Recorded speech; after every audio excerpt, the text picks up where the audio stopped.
Okay, Triveni Srinivas DSC కోచింగ్కి స్వాగతం. ఈరోజు మరి 7th క్లాస్ టాపిక్ ప్రాంతీయ రాజ్యాలు ఆవిర్భావం అనేటువంటి ప్రాంతీయ రాజ్యాల ఆవిర్భావం కాకతీయులు అనేటువంటి టాపిక్ మీద మరి చెప్పబోతున్నాను. సో దీంట్లో మనకి గతంలో వచ్చినటువంటి ప్రశ్నలు అలాగే ఎక్స్పెక్టెడ్ క్వశ్చన్స్ గురించి ఇప్పుడు బోర్డు మీద రాస్తున్నాయి, చూద్దాం ఒకసారి. ముందుగా ఏంటంటే తెలుగులో పద్య కావ్యం భాగవతం రాయబడినటువంటి కాలం, అంటే తెలుగు పద్య కావ్యం అయినటువంటి భాగవతం రాయబడినటువంటి కాలం ఎప్పుడంటే క్రీస్తు శకం 1000 నుంచి 1100, అలాగే క్రీస్తు శకం 1100 నుంచి 1300, మూడో ఆల్టర్నేటివ్ క్రీస్తు శకం 1000 నుంచి 1200, నాలుగో ఆల్టర్నేటివ్ క్రీస్తు శకం 1000 నుంచి 1150. సో ఇది 4 ఆల్టర్నేటివ్స్ ఇవ్వడం జరిగింది. సో దీంట్లో మనం ఏంటంటే సరైనటువంటి ఆన్సర్ని ఐడెంటిఫై చేయాల్సిన అవసరం ఉందన్నమాట. తర్వాత రెండవది ఏంటంటే రుద్రమదేవి కాలాన్ని సందర్శించిన ఇటాలియన్ యాత్రికుడు. అంటే ఇదే ప్రశ్న మనకి టెట్ ఎగ్జామినేషన్ లో 2018 టెట్ ఎగ్జామినేషన్ లో అడగడం జరిగింది. మరి అంటే ఇదే ప్రశ్న మార్చి అడగడం జరిగింది అనమాట. సో ఇక్కడ ఆల్టర్నేటివ్స్ ఏంటంటే మార్కో పోలో, మ్యూనిచ్, రజాక్, ఫెయిజ్, వీళ్ళందరూ కూడా ఇతర దేశాల నుంచి వచ్చినటువంటి యాత్రికులు. సో దాంట్లో ఇటాలియన్ యాత్రికుడు అయినటువంటి ఏ వ్యక్తి రుద్రమదేవి పరిపాలనా కాలాన్ని సందర్శించాడు అనేటువంటిది ప్రశ్న అనమాట. ఓకే, తర్వాత మూడో ప్రశ్న ఏంటంటే కాకతీయుల పాలకులు తరచుగా నాయకులను కొత్త ప్రదేశాలకు మార్చేవారు ఎందుకనగా. ఇది కూడా టెట్ ఎగ్జామినేషన్ 2018లో ఇవ్వడం జరిగింది. అంటే ఈ పాఠం నుంచే 2 ప్రశ్నలు మనకి టెట్ ఎగ్జామినేషన్ లో రావడం జరిగింది అనమాట. సో అంచేత మోస్ట్ ఇంపార్టెంట్ టాపిక్ ఇది. మరి డెఫినెట్ గా 2 మాటలు అంటే మాటలు కాదు, బాగా ఈ లెసన్ వినాల్సినటువంటి అవసరం ఉందన్నమాట. సో ఓకే, ఏంటి ఇక్కడ కాకతీయుల పాలకులు తరచుగా నాయకులను కొత్త ప్రదేశాలకు మార్చేవారు ఎందుకనగా అంటే వారికి రాజ్యంలో అన్ని ప్రదేశాలు తెలియటకు, వారిని ప్రజల వ్యతిరేకత నుండి కాపాడడానికి, వారు స్వతంత్ర పాలకులుగా ప్రకటించుకోకుండా చూచుటకు, వారికి వేతనాలు పెంచకుండా ఉండేందుకు. అంటే ఈ 4 విషయాలు ఇక్కడ చెప్పడం జరిగింది. దీంట్లో ఏది సరైనటువంటి ఆన్సర్ అనేటువంటిది ఐడెంటిఫై చేయాలన్నమాట. అలాగే 4వ ప్రశ్న ఏంటంటే 1000 స్తంభాల దేవాలయాన్ని నిర్మించినది, అంటే 1000 స్తంభాల గుడిని నిర్మించినది ఎవరు అంటే ఇక్కడ రుద్రమదేవి, గణపతి దేవుడు, రుద్రదేవ మహారాజు, ప్రతాపరుద్రుడు, ఈ 4 రాజుల పేర్లు ఇవ్వడం జరిగింది. సో దీంట్లో ఎవరు 1000 స్తంభాల దేవాలయాన్ని నిర్మించారు అనేటువంటిది మనం ఐడెంటిఫై చేయాలన్నమాట. సో ఈ విధంగా మరి గతంలో ఎగ్జామినేషన్ వచ్చినటువంటి ప్రశ్నలు ఎక్స్పెక్టెడ్ ప్రశ్నలు ఇవ్వడం అనేది జరిగింది. సో వీటిని మనం బాగా అబ్జర్వ్ చేసి మరి పాఠాన్ని కూడా పూర్తిగా విన్నట్లయితే కనుక డెఫినెట్ గా ఈ రకమైనటువంటి ప్రశ్నలే కాకుండా ఇంకా క్లిష్టంగా ఇచ్చినటువంటి ప్రశ్నలు కూడా మీరు ఆన్సర్ చేయగలుగుతారు అనమాట. అంచేత మరి ఇప్పుడు మనం వినబోయేటువంటి పాఠం ఏంటంటే ప్రాంతీయ రాజ్యాల ఆవిర్భావం కాకతీయులు అనేటువంటి టాపిక్ వినబోతున్నాం. ప్రాంతీయ రాజ్యాల ఆవిర్భావం.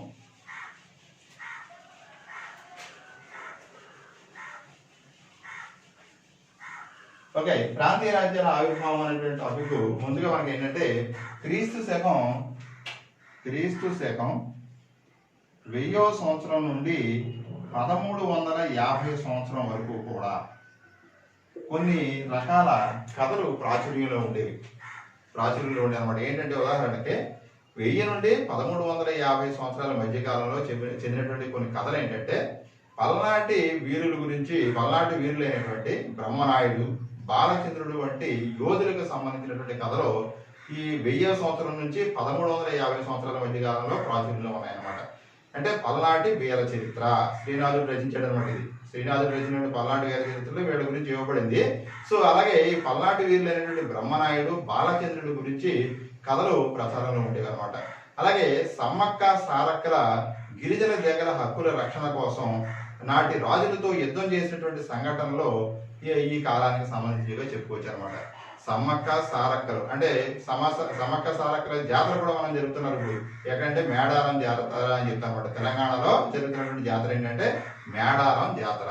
సో ఈ సమ్మక్క సారక్కలు నాటి రాజులతో చేసినటువంటి యుద్ధాల గురించి ఈ మధ్యకాలంలో జరిగినట్టుగా మనం చెప్పుకోవచ్చు అనమాట. అదేవిధంగా పశువుల కాపుల రక్షణ కొరకు, హక్కుల కొరకు నెల్లూరు రాజులతో పోరాటం చేసినటువంటి కాటమరాజు కథలు.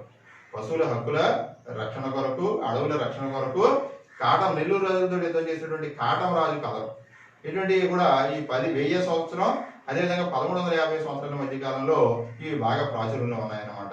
ఆ విధంగా వివిధ తెగలు, వేటాడేవారు, పశువుల కాపర్లు, వీళ్ళందరూ కూడా ఏంటంటే పశువుల కాపర్ల దశ నుండి వ్యవసాయానికి మరి వ్యవసాయ విధానానికి మారడం అనేది జరిగింది అనమాట.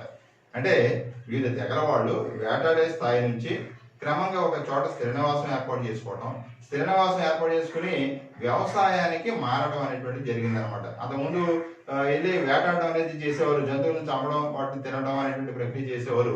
అలా కాకుండా ఒక చోట స్థిర నివాసం ఏర్పాటు చేసుకుని ఆ స్థిర నివాసం ఏర్పాటు చేసుకోవడం ద్వారా తర్వాత కాలంలో వ్యవసాయం చేయడం అనేటువంటిది మొదలైందనమాట. ఈ కొందరు యోధులు వ్యవసాయదారులు పశువు పోషణతో పాటు ఇంకా ఏం చేసేవారంటే చిన్న గ్రామాలను జయించి చిన్న చిన్న రాజ్యాలను ఏర్పాటు చేయడం అనేది జరిగింది అనమాట. కొంతమంది యోధులు అంటే ఎవరైతే యుద్ధ నీతి ఉంటుందో లేకపోతే యుద్ధాలు ఆరితేరి ఉంటారో వాళ్ళు ఏం చేశారంటే చిన్న చిన్న గ్రామాలను జయించి వాటితో కలిపి ఒక చిన్న రాజ్యాన్ని స్థాపించడం అనేది జరిగింది అనమాట. సో రాజ్య స్థాపన విస్తరణ చేయాలనే కోరిక గల యోధులు రాజులు నిరంతరం యుద్ధాల్లో మునిగి తేలేవారు. అంటే రాజ్య స్థాపన చేయాలనేటువంటి ఆలోచనతో ఉన్నటువంటి యోధులు ఏం చేసేవారంటే నిరంతరం యుద్ధాల్లో మునిగి తేలుతూ ఉండేవారు అనమాట. సో అటువంటి పరిస్థితుల్లో వరంగల్లోని కాకతీయులు రాజ్య స్థాపన అనేటువంటిది చేయడం జరిగింది. వరంగల్లోని కాకతీయులు తమ రాజ్య స్థాపన చేయడం అనేది జరిగింది అనమాట. ఇప్పుడు ఇటువంటి పరిస్థితులు జరుగుతున్నటువంటి నేపథ్యంలో ఒక ప్రాంతీయ రాజ్యంగా ఉండేటువంటి ఒక ప్రాంతాలలో పరిపాలన చేసేటువంటి జీవించేటువంటి ఈ కాకతీయులు ఏం చేశారంటే ఒక కొత్త రాజ్యాన్ని స్థాపించడం అనేది జరిగింది అనమాట. అర్థమైంది. సో ఆ విధంగా ఇటువంటి సందర్భంలోనే మొదటి తెలుగు పద్య కావ్యమైనటువంటి శ్రీ మదాంధ్ర భాగవతం అనేటువంటిది ఇదే కాలంలో రాయబడింది అనమాట. ఇదే కాలంలో ఎప్పుడు రాయబడింది అంటే ఎప్పుడు వరకు రాయబడింది? ఇది క్రీస్తు శకం 1000వ సంవత్సరం నుంచి 1200 సంవత్సరం మధ్య కాలంలో భాగవతం మరి రాయడం అనేది జరిగింది అనమాట. ఏ భాషలో రాయబడింది? తెలుగు భాషలో రాయబడింది. అంటే అప్పుడు దాకా సాంస్క్రిట్ లో ఉంది, సంస్కృత భాషలో ఉంది. సో సంస్కృత భాషలో ఉన్నటువంటి దాన్ని తెలుగు భాషలో రాయడం అనేది జరిగింది అనమాట. సో దీన్ని రచించినటువంటి కవిత్రయం అంటే ముగ్గురు రచయితలు అనమాట. నన్నయ్య, తిక్కన, ఎర్రాప్రగడ.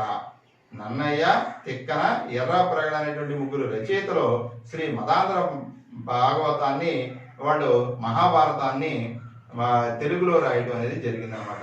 అర్థమైందా? సో అంటే మొదటి తెలుగు పద్య కావ్యం ఏది అని ఎగ్జామినేషన్ అడగడానికి అవకాశం ఉంది. మొదటి తెలుగు పద్య కావ్యం ఏంటంటే శ్రీ మదాంధ్ర మహాభారతం.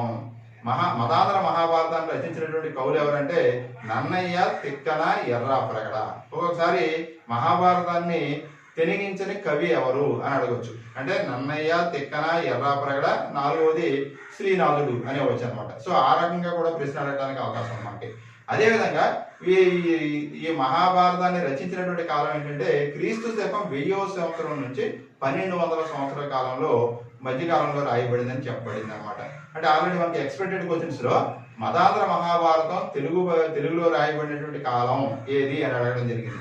సో దానికి ఆన్సర్ ఏంటంటే క్రీస్తు శకం 1000వ సంవత్సరం నుంచి 1200 సంవత్సరం మధ్యకాలంలో ఈ మదాంధ్ర మహాభారతాన్ని రాయడం అనేది జరిగింది అనమాట. తర్వాత మరి కాకతీయుల గురించి మనకి సమగ్రమైనటువంటి సమాచారం అంటే చరిత్ర అంటే ఏంటంటే మరి వాళ్ళ గురించి తెలియాలంటే ఏదో ఒక ఆధారాలు లభ్యం కావాలన్నమాట. సో ఈ విధంగా కాకతీయుల గురించి మనకు లభించినటువంటి చారిత్రక ఆధారాలు మనం చూసుకున్నట్లయితే కనుక దాంట్లో ఒకటి ఏంటంటే శాసనాలు, రెండు రచయితలు రాసినటువంటి రచనలు అన్నమాట. శాసనాలు, రచయితలు రాసినటువంటి రచనలు. కాకతీయుల గురించి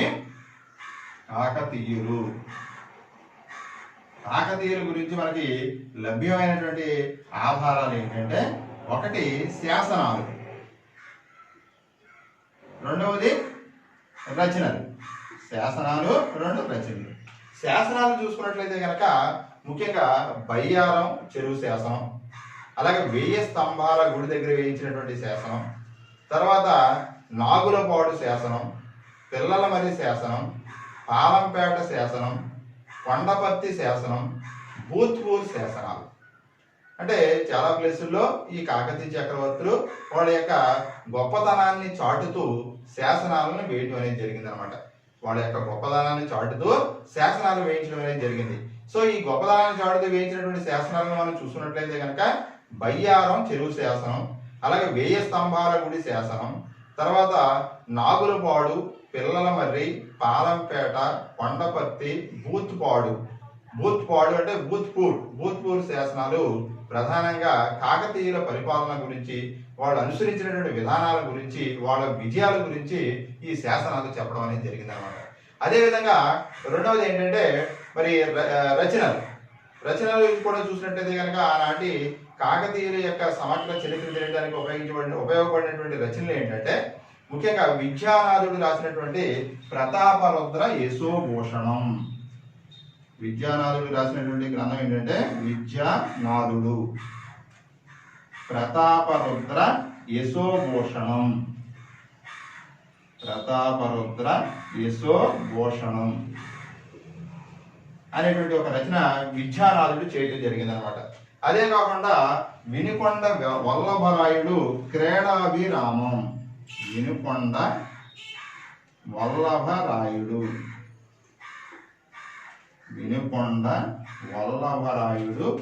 క్రీడాభిరామం.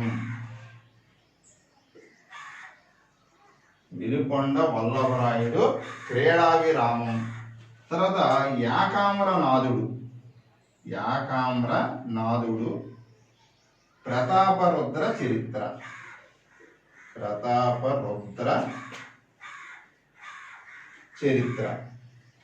అంటే ఈ రచనలు కూడా ఈ ఎగ్జామినేషన్ పాయింట్ ఆఫ్ వ్యూలో మనకి బాగా ముఖ్యమైనవి.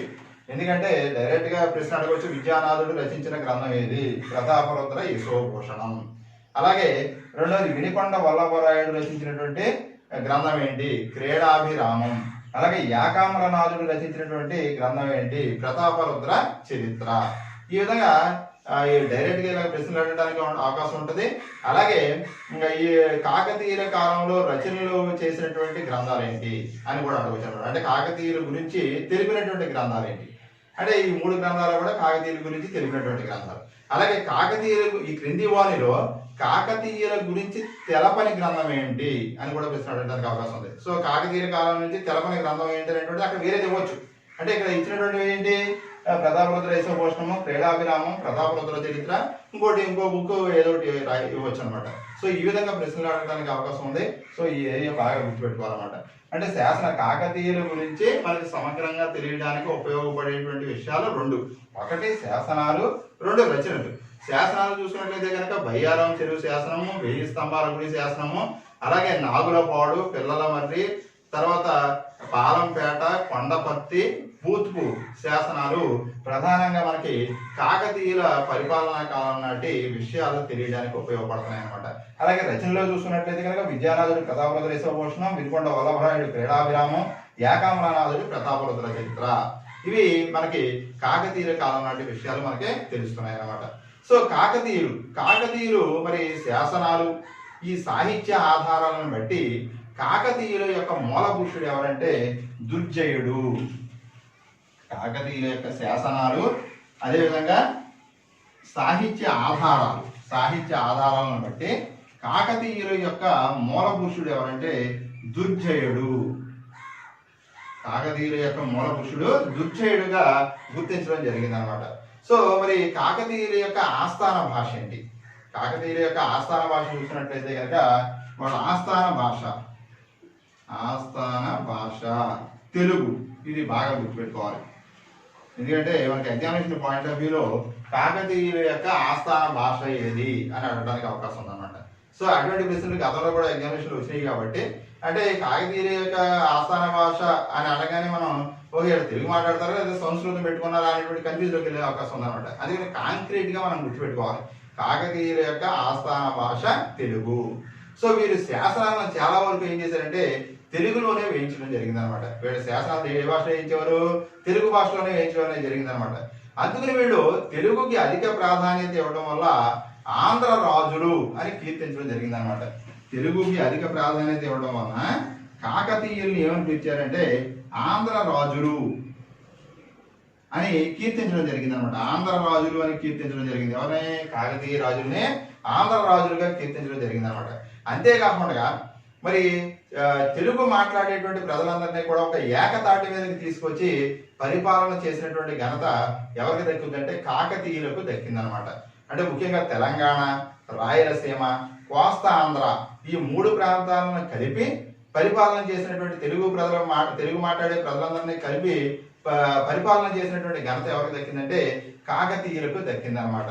అంటే ఏ ప్రాంతాలు? తెలంగాణ, రాయలసీమ, కోస్తాంధ్ర ఈ 3 ప్రాంతాలని కలిపి పరిపాలన చేసింది ఎవరు అంటే కాకతీయులు పరిపాలన చేయడం అనేది జరిగింది అనమాట. అదేవిధంగా మరి కాకతీయులు మొదట కర్ణాటకని పరిపాలించినటువంటి రాష్ట్రకూటులు అలాగే చాళుక్యుల దగ్గర వీళ్ళు సైనికులుగా సామంతులుగా పనిచేయడం జరిగింది అనమాట. ఈ కాకతీయులు అనేవాళ్ళు కర్ణాటకని పాలించినటువంటి రాష్ట్రకూటులు అలాగే చాళుక్యుల దగ్గర సామంతులుగా సైనికులుగా పనిచేయడం అనేది జరిగింది. అంటే కొంత ఎక్స్పీరియన్స్ కోసం వాళ్ళ సామంతులుగా సైనికులుగా పనిచేయడం అనేది జరిగింది అనమాట. తర్వాత వీరు మొదటగా ఏం చేశారు అంటే గ్రామ ఉద్యోగుల్లో ముఖ్యుడైనటువంటి గ్రామ పెద్దగా నియమితులయ్యారన్నమాట. గ్రామ పరిపాలనలో ముఖ్యుడైనటువంటి గ్రామ పెద్దగా నియమితులు అవడం అనేది జరిగింది వీళ్ళు. గ్రామ పెద్ద ఈ కాకతీయ కాలంలో అంటే ఈ ముందు కాలంలో ఈ రాష్ట్రకూటులు చాళుక్యుల కాలంలో గ్రామ పెద్దను ఏమని పిలిచేవారంటే రట్టోడి. గ్రామ పెద్దను ఏమని పిలిచేవారంటే రట్టోడి అని పిలిచేవారు అనమాట. సో ఈ గ్రామ పెద్ద రట్టోడిగా వీళ్ళు నియమితులు అవడం అనేది జరిగింది అనమాట కాకతీయులు అనేవాళ్ళు. సో ఆ తర్వాత వీరు సైన్యాధిపతులుగా ఎదిగి తెలంగాణ ప్రాంతంలోని హనుమకొండనే వీళ్ళ దగ్గర నుంచి పొందడం జరిగింది. ఎవరిని రాష్ట్రకూటులు అలాగే చాళుక్యుల దగ్గర నుంచి వీళ్ళు తెలంగాణ ప్రాంతంలోని హనుమకొండని పొందడం అనేది జరిగింది అనమాట. ఎందుకంటే హనుమకొండ ప్రాంతానికి వీళ్ళు సైన్యాధిపతులుగా ఉన్నారు కొంతకాలం. సో అంచేత సైన్యాధిపతులుగా ఉన్నారు కాబట్టి ఆ హనుమకొండ ప్రాంతాన్ని వీళ్ళు పొందడం అనేది జరిగింది అనమాట.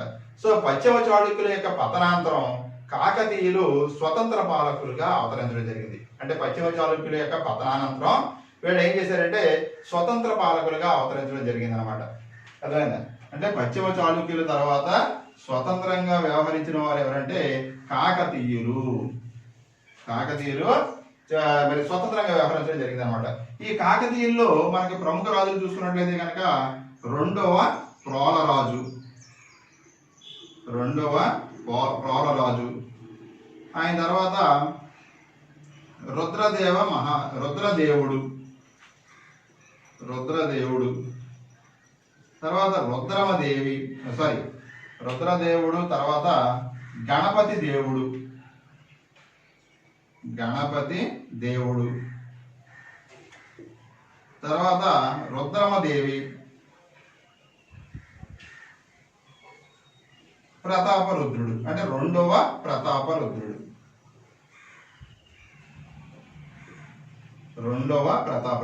అంటే రుద్రదేవుడిని ఏమనేవారంటే ప్రతాపరుద్ర వన్ అని కూడా పిలిచేవారు అనమాట. అంటే ముందుగా కాకతీయ ప్రముఖుల్లో మొదటి ప్రముఖుల్లో ఎవరంటే ముఖ్యమైన వాళ్ళు ఒకళ్ళు రెండవ ప్రోలరాజు అనేవాడు ఈ 1116 నుంచి 1157 వరకు ఇతను పరిపాలన చేశాడు అనమాట. రెండవ ప్రోలరాజు 1116 నుంచి 1157 వరకు పరిపాలన చేయడం జరిగింది. అలాగే అదేవిధంగా 1158 నుంచి 1195 వరకు రుద్రదేవుడు పరిపాలన చేశాడు అనమాట. అలాగే గణపతి దేవుడు 1198 నుంచి 1262 వరకు ఇతను పరిపాలన చేయడం జరిగింది. 1262 నుంచి తర్వాత 1289 వరకు రుద్రమదేవి, అలాగే 1289 నుంచి 1323 వరకు ప్రతాపరుద్రుడు పరిపాలన చేయడం జరిగింది అనమాట. అంటే ఒకసారి మనకి రాజుల కాలం ఎవరి తర్వాత ఎవరు పరిపాలన చేశారు అని కూడా మనకి ఎగ్జామినేషన్ పాయింట్ ఆఫ్ వ్యూ ఇవ్వచ్చు. అని చేత ఈ డేట్లు కూడా మనం గుర్తుపెట్టుకోవాలన్నమాట. అయితే ఇక్కడ చూడండి, ఇక్కడ మనకి రెండవ ప్రోలరాజు 1116 నుంచి 1157, అలాగే రుద్రదేవుడు 1158 నుంచి 95, గణపతి దేవుడు అంటే రుద్రదేవుడు తర్వాత గణపతి దేవుడు పరిపాలనలోకి రావడానికి మధ్యలో 3 సంవత్సరాల పాటు గ్యాప్ వచ్చింది అనమాట. అంటే ఇక్కడ రాజకీయ సంక్షోభం ఏర్పడింది అనమాట ఆ రోజుల్లో. అదేవిధంగా మళ్ళీ రుద్రమదేవి తర్వాత ప్రతాపరుద్రుడు పరిపాలన చేయడం అనేది జరిగింది అనమాట. సో ఈ విధంగా కాకతీయుల్లో ప్రముఖ రాజులు పరిపాలన చేయడం అనేది జరిగింది. సో ఆ సంవత్సరాలు కూడా మనం గుర్తుపెట్టుకోవాల్సిన అవసరం ఉందన్నమాట. తర్వాత ముందుగా ఏంటంటే మనకి రుద్రదేవుడు చూసినట్లయితే కనుక 1158 నుంచి 1195 వరకు ఇతడు కాకతీయుల రాజ్యాన్ని పరిపాలించడం జరిగిందనమాట. సో రాజధాని ఈ రుద్రదేవుడు పరిపాలనా కాలంలోనే రాజధానిని హనుమకొండ నుంచి వరంగల్కి మార్చడం జరిగింది. ఇది కూడా ఆల్రెడీ డిఎస్ఎల్ వచ్చినటువంటి బిట్టు బాగా గుర్తుపెట్టుకోవాలి. రుద్రదేవుడు పరిపాలనా కాలంలో ఏం జరిగింది, ఒక మార్పు ఏం జరిగిందంటే అప్పుడు దాకా రాజధాని ఏముండేది హనుమకొండ. అంతకుముందు సైన్యాధిపతులుగా ఉన్నారని చెప్పుకున్నాం. సో ఈ హనుమకొండ నుంచి వరంగల్లు లేదా ఓరుగల్లుకి రాజధాని మార్చడం జరిగింది. ఇది బాగా గుర్తుపెట్టుకోవాలి, ఎందుకంటే రావడానికి అవకాశం ఉన్నటువంటి ప్రశ్న అనమాట.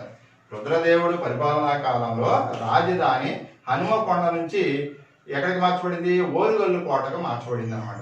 అలాగే కొత్త రాజధాని నగరాన్ని ప్రణాళికాబద్ధంగా పెరిగే జనాభాకు అనుగుణంగా మంచి సౌకర్యాలతోటి మంచి కోటని, దాని దగ్గరలో ఒక చెరువుని చక్కగా నిర్మించడం అనేది జరిగిందనమాట.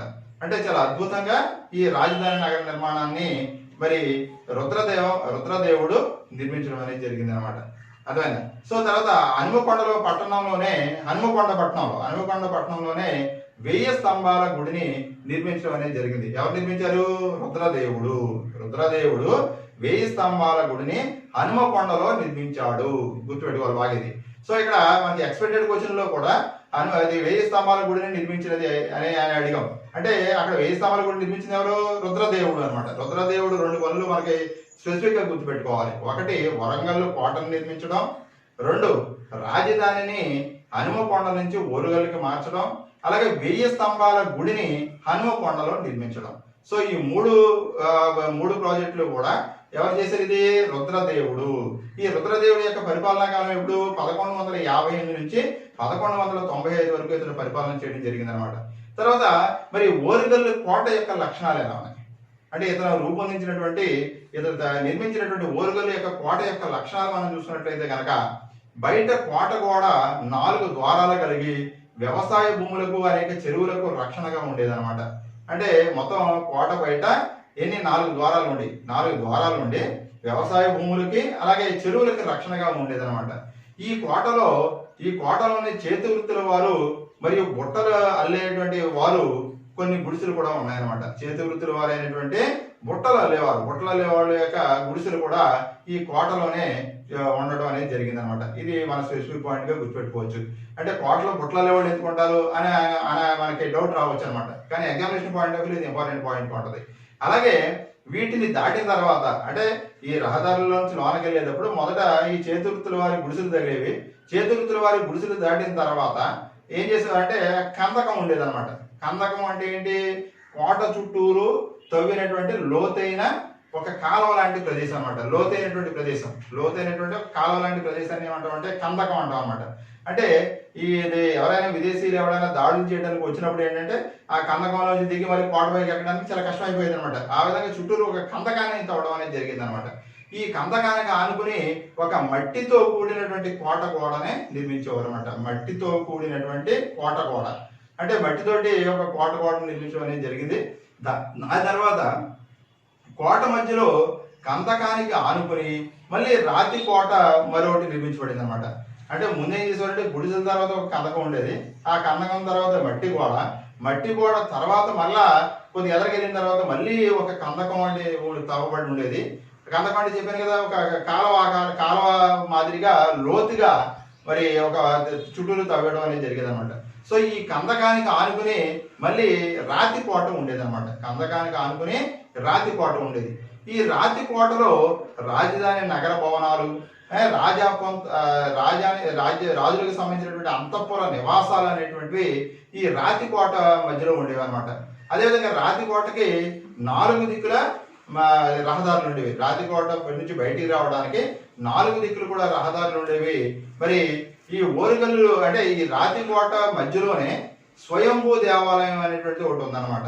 సో ఈ దేవాలయం కూడా 4 వైపుల ద్వారాలు నిర్మించబడి ఉన్నాయి. అంటే స్వయంభూ దేవాలయం అంటే ఏంటి? రాజు స్వయంగా పెట్టుకున్నటువంటి దేవాలయాన్ని ఏమంటామంటే స్వయంభూ దేవాలయం అని చెప్తాం అనమాట. సో ఈ విధంగా మరి ఓరుగల్లు కోట అనేటువంటిది చాలా పకడ్బందీగా అది కందకం, మట్టి గోడలు, తర్వాత మళ్ళీ కందకం, రాతి కోట, ఇలాగా చాలా పకడ్బందీగా ఈ వరంగల్ కోట అనేటువంటి దాన్ని నిర్మించడం అనేది జరిగింది అనమాట. సో ఓరుగల్లు నగరంలో ఒక్కొక్క వృత్తి పని వారు ఒక్కొక్క ఓడలో నివసించడం అనేది జరిగింది అనమాట. అంటే పలానా వాడలో అనుకోండి అక్కడ కుమ్మర్లు కొండలు తయారు చేస్తారు. ఇంకో చోటకి వెళ్ళామనుకోండి చేతి వృత్తుల వారు బుట్టలు అల్లుతారు. ఇంకో వాడ వెళ్ళామనుకోండి అక్కడ బట్టలు ఉతికే వారు ఉంటారు. ఇలాగా ఒక్కొక్క పని చేసేటువంటి వాడు ఒక్కొక్క ప్రదేశంలో ఉన్నట్టుగా మనకి ఆధారాలు లభ్యమవుతున్నాయి అనమాట. తర్వాత కాకతీయులు తమ సామంత పాలకులపై సామంత పాలకులపై విదేశీ దాడులను అడ్డుకునేవారు అనమాట. అంటే కాకతీయుల యొక్క సామంతుల మీద ఎవరైనా విదేశీ దాడులు చేస్తే కనుక కంపల్సరిగా యుద్ధానికి వెళ్ళేవారు అనమాట. ఆ విధంగా చేయడం ద్వారా మరి విదేశీ దాడులలో సామంతులను కూడా భాగస్వాములు చేయడం అనేది జరిగింది అనమాట. అంటే ఒక్కడే యుద్ధం చేయడం కాకుండా సామంతులు కూడా భాగస్వాములు చేయడానికి కాకతీయులు ప్రయత్నం చేయడం అనేది జరిగింది అనమాట. తర్వాత మరి రుద్రదేవుడు తర్వాత నెక్స్ట్ మరి అతి ముఖ్యమైనటువంటి పాలకురాలు ఎవరంటే రుద్రమదేవి. రుద్రదేవుడి తర్వాత మనకి అతి ముఖ్యమైనటువంటి పాలకుడు ఎవరంటే రుద్రమదేవి అన్నమాట. రుద్రమదేవి క్రీస్తు శకం 1262 నుంచి 1289 వరకు మరి పరిపాలన చేయడం అనేది జరిగింది అనమాట. సో ఇక్కడ ఈ రాణి రుద్రమదేవి కంటే మరి అంటే భారతదేశంలో అంటే ముఖ్యంగా ఆంధ్రప్రదేశ్ ఈ పరిసర ప్రాంతాల్లో మరి మొట్టమొదటిసారిగా పరిపాలించినటువంటి మహిళ ఎవరంటే రాణి రుద్రమదేవి. అలా కాకుండా భారతదేశం మొత్తం మీద పరిపాలించినటువంటి మొట్టమొదటి మహిళ ఎవరంటే సుల్తానా రజియా. అంటే రజియా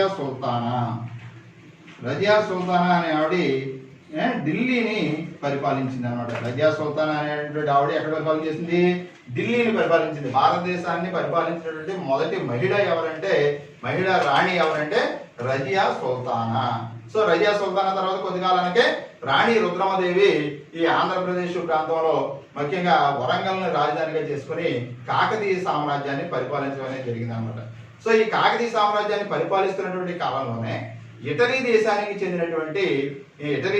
చెందినటువంటి మార్కో పోలో అని ఆయన ఒక యాత్రికుడు ఈమె పరిపాలనా కాలంలోనే కాకతీయుల సామ్రాజ్యాన్ని సందర్శించడం అనేది జరిగింది అనమాట. ఆల్రెడీ ఇది కూడా మనకి ఎగ్జామినేషన్ లో వచ్చిన బిట్టు. అంటే 2018 ఎట్లా వచ్చింది, కాకతీయుల కాలంలో ఆంధ్రదేశాన్ని సందర్శించిన విదేశీ యాత్రికుడు మార్కో పోలో ఏ దేశానికి చెందినవాడు? విదేశీ యాత్రికుడు మార్కో పోలో ఏ దేశానికి చెందినవాడు అంటే ఇటలీ దేశానికి చెందినవాడు అనమాట. సో ఈ విధంగా గతంలో ఎగ్జామినేషన్ లో బిట్ ఇవ్వడం అనేది జరిగింది.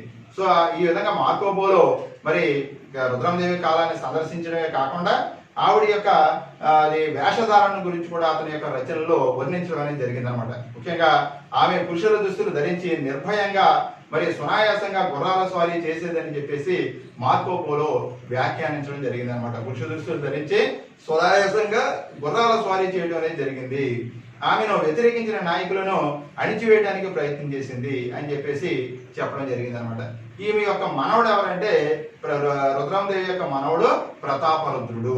రుద్రమదేవి యొక్క మనవడు ఎవరంటే ప్రతాపరుద్రుడు అనమాట. అంటే రెండవ ప్రతాపరుద్రుడు. ఎందుకంటే మీకు కుమారులు లేరు, కూతుర్లు ఉన్నారు. కూతుర్లు పుట్టినటువంటి వ్యక్తి ఎవరంటే ప్రతాపరుద్రుడు, రెండవ ప్రతాపరుద్రుడు అనమాట. సో తర్వాత కాలంలో రుద్రమదేవి సామంతుల్లో ఒకడైనటువంటి కాయస్థ అంబదేవుడు. రుద్రమదేవి సామంతుల్లో ఒకడైనటువంటి కాయస్థ అంబదేవుడు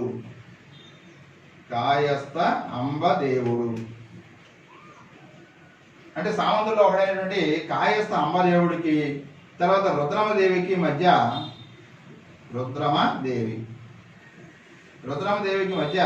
చందుపట్ల యుద్ధం జరిగిందనమాట. చందుపట్ల అంటే యుద్ధం జరిగినటువంటి ప్రదేశం అన్నమాట.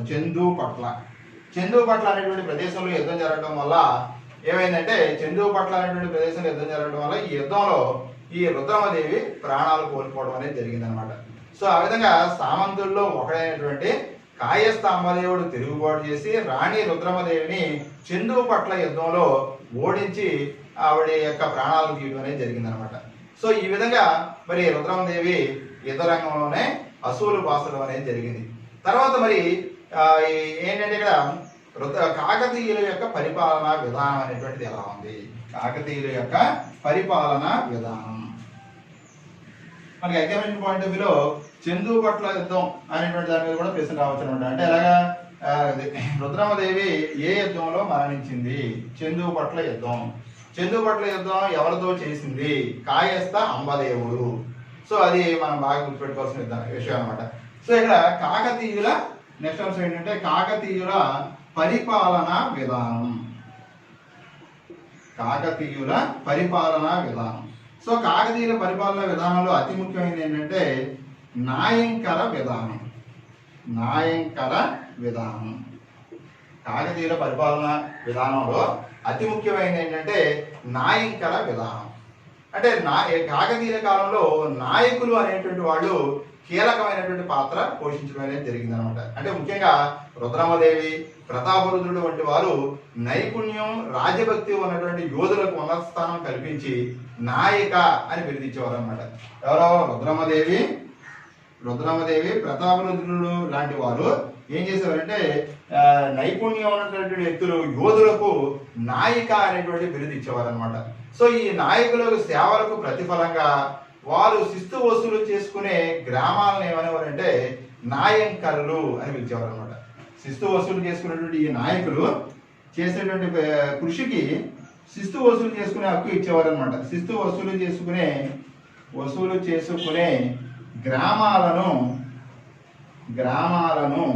నాయంకరులు, గ్రామాలను ఏమనేవారంటే నాయంకరులు అనేవారు అనమాట.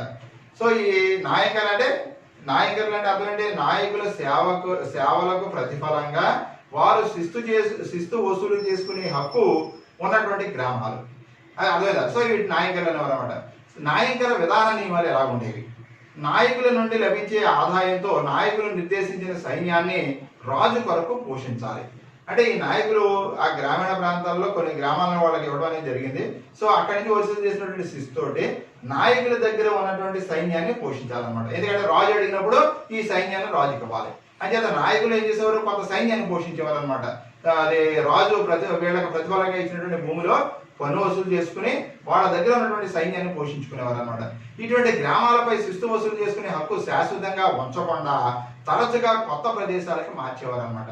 అంటే ఇటువంటి గ్రామాలపై శిస్తు వసూలు చేసుకునే హక్కు ఒకే చోట ఉండకూడదు. ఎందుకంటే 2-3 ఏళ్ళు ఒక చోట ఉంటే అక్కడి నుంచి మళ్ళీ మారుస్తూ ఉండేవారు అనమాట. ఎందుకు మారుస్తుండేవారు అంటే వాళ్ళు స్వతంత్ర పాలకులుగా ప్రకటించుకోకుండా ఉండటానికి ఈ విధంగా మార్పులు చేయడం అనేది జరిగింది అనమాట. ఎందుకంటే నాయకులు అనేవాళ్ళు ఒకే ప్రాంతంలో ఎక్కువ కాలం ఉన్నారనుకోండి, ఆటోమేటిక్గా ఏమైతే స్వతంత్ర పాలకులు అయిపోతారనమాట. సో అలాగా ఈ కాయస్థామదేవుడు కూడా స్వతంత్ర పాలకుడు అయిపోయి ఒక్కసారిగా మరి అది రుద్రమదేవి మీద చెల్లుబాట్ల యుద్ధంలో ఆమెను ఓడించడానికి జరిగిందనమాట. సో అయినప్పటికీ వీళ్ళు ముందు జాగ్రత్త చర్యగా ఈ నాయకులు అనేటువంటి వాళ్ళు బలోపేతం కాకుండా ఉండటానికి, వాళ్ళు స్వతంత్ర పాలకులుగా ప్రకటించుకోకుండా ఉండడానికి వాళ్ళు ఏం చేసేవారు? తరచుగా కొత్త ప్రదేశాలకు మార్చేవారు అనమాట. ఇది కూడా మనకి 2018 టెట్ ఎగ్జామినేషన్ లో వచ్చినటువంటి ప్రశ్న అనమాట. బాగా గుర్తుపెట్టుకోవాలి. అదేనా? సో వీరు రాజులను విశ్వాసం ఉన్నంత వరకు మాత్రమే పదవిలో కొనసాగారు అనమాట. ఈ నాయకులు అనేవాళ్ళు రాజుల యొక్క విశ్వాసం ఉన్నంత వరకు మాత్రమే పదవిలో కొనసాగారు. తర్వాత రాజుకు వ్యతిరేకంగా జరిగే తిరుగుబాట్లు అణచడంలో కూడా వీళ్ళు హెల్ప్ చేసేవారు అనమాట. రాజుకు వ్యతిరేకంగా ఎవరైనా తిరుగుబాటు చేస్తారనుకోండి, ఈ నాయకులు హెల్ప్ చేయడం జరిగేది అనమాట. సో ఈ విధంగా నాయకర విధానం అనేటువంటి ఆ రోజుల్లో కొనసాగింది అనమాట. అలాగే రుద్రమదేవి కాలంలో ఒక నాయకుడు అయినటువంటి బొల్లి నాయకుడు, రుద్రమదేవి కాలంలో ఉన్నటువంటి ఒక నాయకుడి పేరు ఏంటంటే బొల్లి నాయకుడు. బొల్లి నాయకుడు ఏం చేశాడంటే ఒక శాసనాన్ని వేయడం అనేది జరిగింది అనమాట. ఎక్కడ వేసాడు? స్వీయ నాయంకర పరిధిలో క్రంజ గ్రామంలో ఒక శాసనాన్ని వేయడం జరిగింది. ఎక్కడ వేసాడంటే క్రంజ గ్రామం. ఇతని ఆధీనంలో ఉన్నటువంటి గ్రామాల్లో ఒక గ్రామం అయినటువంటి క్రంజ గ్రామంలో స్వీయ నాయంకర పరిధిలో ఒక శాసనాన్ని వేయడం జరిగింది అనమాట. ఏంటి ఆ శాసనంలో ఏం చెప్పాడంట? క్రీస్తు శకం 1270లో సంక్రాంతి పర్వదినం సందర్భంగా ఈ శాసనాన్ని జారీ చేయడం జరిగింది. 1270 సంవత్సరంలో సంక్రాంతి పర్వదినం సందర్భంగా బొల్లి నాయకుడు క్రంజ అనేటువంటి గ్రామంలో ఒక శాసనాన్ని జారీ చేశాడన్నమాట. ఏంటి ఆ శాసనం? ఇంకేముందంటే కాకతీయ రుద్రదేవ మహారాజు ప్రవేశ ద్వార సంరక్షకుడు బొల్లి నాయకుడు దీన్ని జారీ చేశాడు. అంటే కాకతీయ రుద్రదేవ మహారాజు అంటే రుద్రమదేవిని రుద్రదేవ మహారాజు అని పిలిచేవారు అనమాట. సో ఈ శాసనంలో రుద్రమదేవిని రుద్రదేవ మహారాజుగా పేర్కొనడం అనేది జరిగింది అనమాట. సో రుద్రదేవ మహారాజు ప్రవేశ ద్వార సంరక్షకుడు బొల్లి నాయకుడు దీన్ని జారీ చేశాడని రాయబడింది అనమాట. అలాగే 10 కొలతలు గల భూమిని కళ్యాణ కేశవ దేవాలయ సేవకులకు రుద్రదేవ మహారాజుల గౌరవార్థం దానం ఇవ్వటం జరిగింది. 10 కొలతలు గల భూమిని కళ్యాణ కేశవ దేవాలయ సేవకులకు రుద్రదేవ మహారాజుల గౌరవార్థం దానం ఇవ్వటం జరిగింది. ఈ భూమి బొల్లి నాయకుడు స్వీయ నాయంకర పరిధిలోని క్రంజ గ్రామంలో ఉంది. అంటే ఈ 10 కొలతలు కలిగిన భూమి ఎక్కడ ఉంది? ఈ బొల్లి నాయకుడు ఆధీనంలో ఉన్నటువంటి క్రంజ గ్రామంలో ఉందన్నమాట. సో ఈ విధంగా రుద్రమదేవి కాలంలో బొల్లి నాయకుడు వేసినటువంటి శాసనాన్ని బట్టి ఈ నాయంకర విధానం గురించి మరికొన్ని విషయాలు మనకి తెలుస్తూ ఉన్నాయి అనమాట. అదే తర్వాత నాయంకర విధానం తర్వాత వాళ్ళ యొక్క వ్యవసాయ విధానం అనేటువంటిది ఎలా ఉంది? కాకతీయుల కాలం నాటి వ్యవసాయ విధానం అనేటువంటిది ఎలా ఉంది? సో వ్యవసాయ విధానం చూసుకున్నట్లయితే కనుక ముఖ్యంగా ఏంటంటే వీరు చెరువులు బావులు నిర్మించి వ్యవసాయ భూమిని సాగులోకి తీసుకురావడానికి ప్రయత్నం చేశారన్నమాట. చెరువులను అలాగే బావులు నిర్మించి వ్యవసాయ భూములను సాగులోకి తీసుకురావడానికి ప్రయత్నం చేశారు.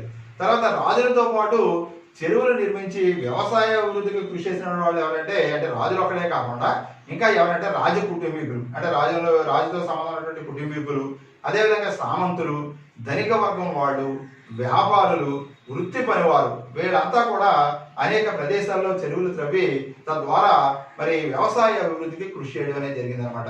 అంటే ఎవరో రాజులతో పాటు వ్యవసాయ అభివృద్ధి కృషి చేసిన వారు ఎవరంటే రాజ కుటుంబీకులు, సామంతులు, ధనిక వర్గం, వ్యాపారస్తులు, వృత్తి పనివారు, వీళ్ళంతా కూడా మరి వ్యవసాయ అభివృద్ధికి కృషి చేయడానికి చెరువులు నిర్మించడం అనేది జరిగింది అనమాట. ఈ విధంగా మిట్ట పొలాలతో కూడిన తెలంగాణ, రాయలసీమలలో వ్యవసాయ భూములు విస్తరించడానికి వీళ్ళంతా కృషి చేయడం అనేది జరిగింది.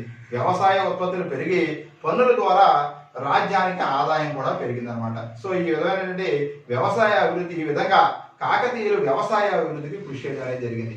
సో కాకతీయుల కాలంలో మరి దేవాలయాలు ఎలా ఉన్నాయి?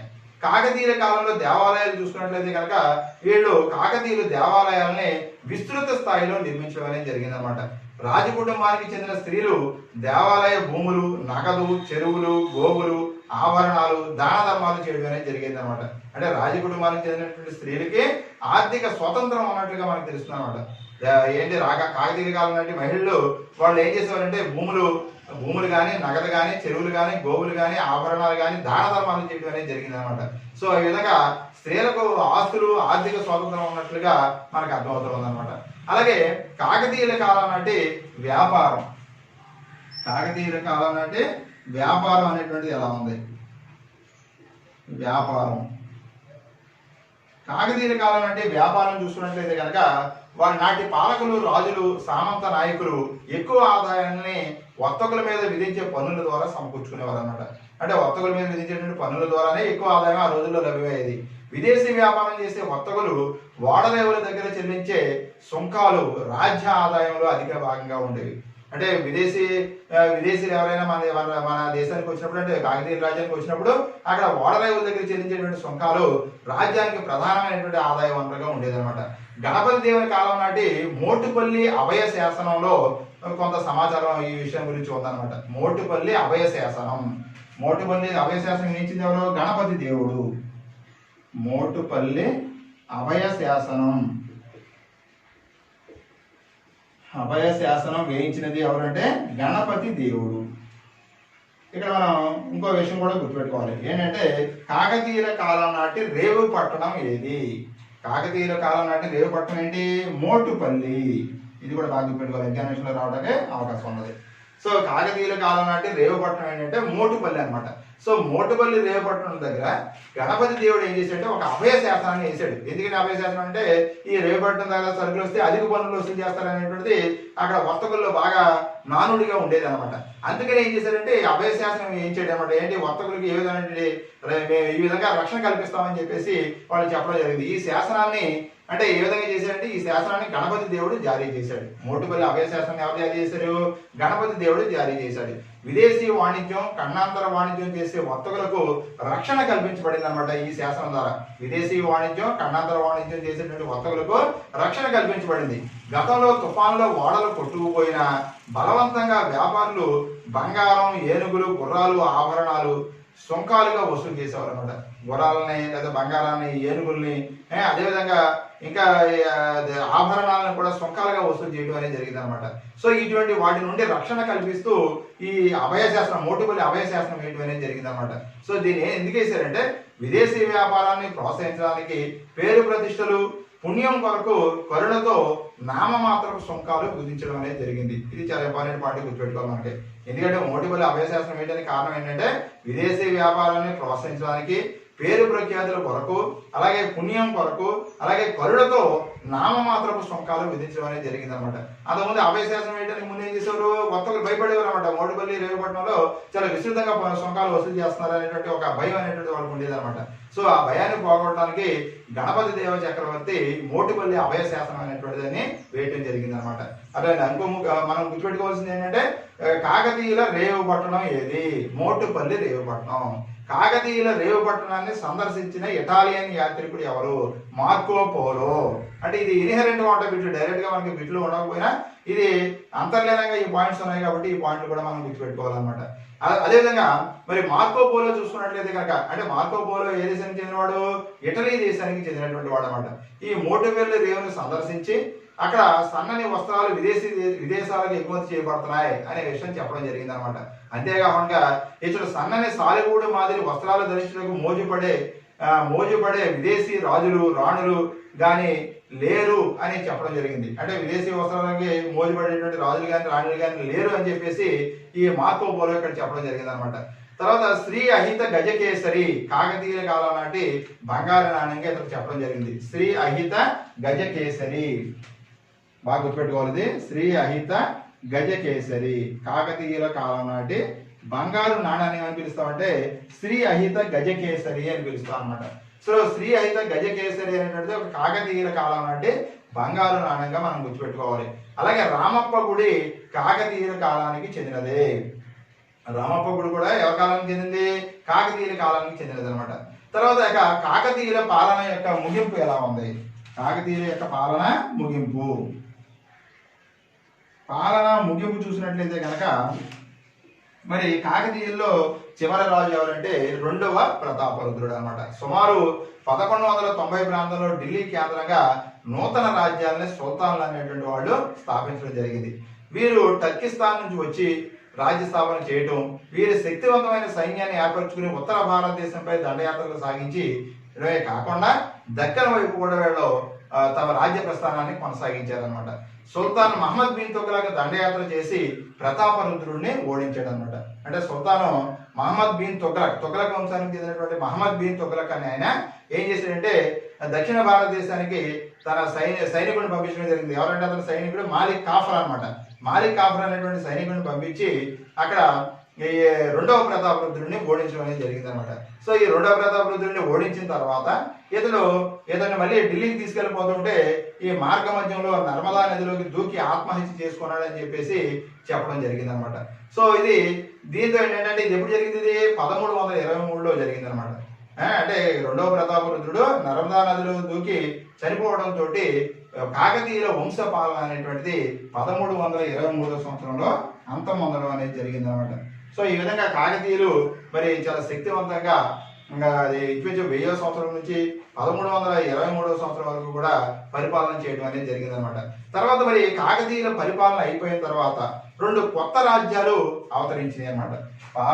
కాకతీయుల పరిపాలన అనంతరం 2 కొత్త రాజ్యాలు అవతరించినాయి. ఏంటంటే ఒకటి విజయనగర సామ్రాజ్యం, ఒకటేంటంటే విజయనగర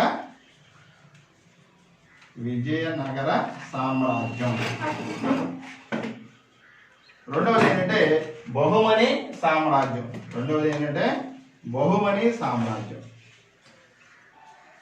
కాకతీయుల సామ్రాజ్యం పతనాంతరం 2 ముఖ్యమైనటువంటి సామ్రాజ్యాలు అనేటువంటి అవతరించారన్నమాట. ఒకటి ఏంటంటే విజయనగర సామ్రాజ్యం 1336, అదేవిధంగా బహుమని సామ్రాజ్యం 1347లో ఈ బహుమని సామ్రాజ్యం అనేది ఏర్పాటు చేయబడింది అనమాట. సో ఈ విధంగా కాకతీయుల పాలన తర్వాత 2 కొత్త రాజవంశాలు అవతరించడం అనేది జరిగింది.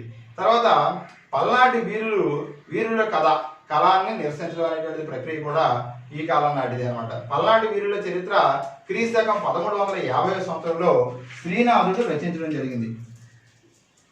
1350 సంవత్సరంలో శ్రీనాథుడు ఏం రాశాడు, పల్నాటి వీరుల చరిత్ర.